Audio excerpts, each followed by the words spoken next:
Aksi bela Islam, Allah Allahu Akbar.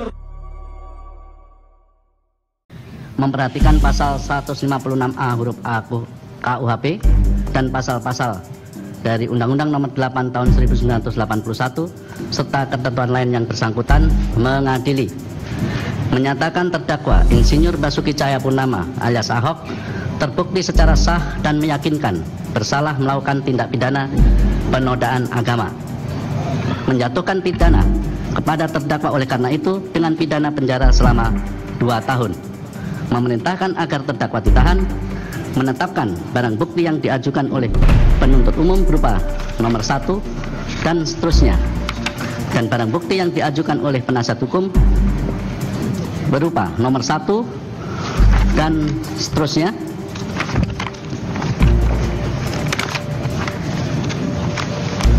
seluruhnya tetap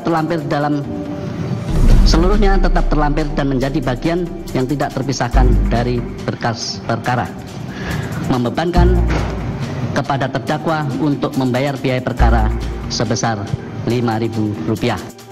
Majelis Hakim Pengadilan Negeri Jakarta Utara memutuskan agar terdakwa kasus penodaan agama Basuki Cahayapurnama alias Ahok ditahan setelah divonis penjara selama 2 tahun.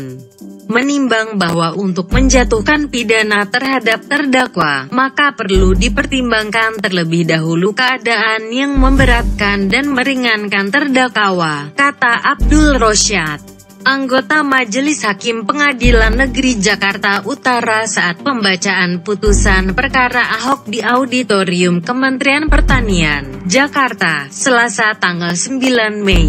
Rosyad menyatakan keadaan yang memberatkan terdakwa tidak merasa bersalah. Perbuatan terdakwa telah menimbulkan keresahan dan mencederai umat Islam. Perbuatan terdakwa dapat memecah kerukunan antar umat beragama dan antar golongan. Sementara, kata dia, keadaan yang meringankan terdakwa belum pernah dihukum, terdakwa bersikap sopan di persidangan, dan terdakwa bersikap kooperatif selama mengikuti proses persidangan, menimbang bahwa selama penyidikan, penuntutan, dan pemeriksaan perkara ini terhadap terdakwa tidak dilakukan penahanan dan terhadap penahanan terdakwa dipertimbangkan bahwa berdasarkan ketentuan pasal 193 ayat 2 KUHP menyebutkan pengadilan dalam menjatuhkan putusan jika terdakwa tidak ditahan dapat diperintahkan supaya terdakwa tersebut ditahan, kata Rosyad. Selanjutnya, kata dia, apabila dipenuhi ketentuan pasal 21 dan terdapat alasan yang cukup untuk itu dan penjelasannya yang menyebutkan bahwa perintah penahanan terdakwa yang dimaksud adalah bila mana hakim pengadilan tingkat pertama yang memberi putusan berpendapat perlu dilakukannya penahanan tersebut karena dikhawatirkan bahwa selama putusan belum mempunyai kekuatan hukum tetap terdakwa akan melarikan diri, merusak atau menghilangkan barang bukti ataupun mengulangi tindak pidana lagi. Menimbang bahwa pasal 21 ayat 4 KUHP menyebutkan penahanan tersebut hanya dapat dikenakan terhadap tersangka atau terdakwa yang melakukan tindak pidana dan atau percobaan maupun pemberian bantuan dalam tindak pidana tersebut. Dalam hal tindak pidana itu diancam dengan pidana penjara 5 tahun atau lebih, tuturnya.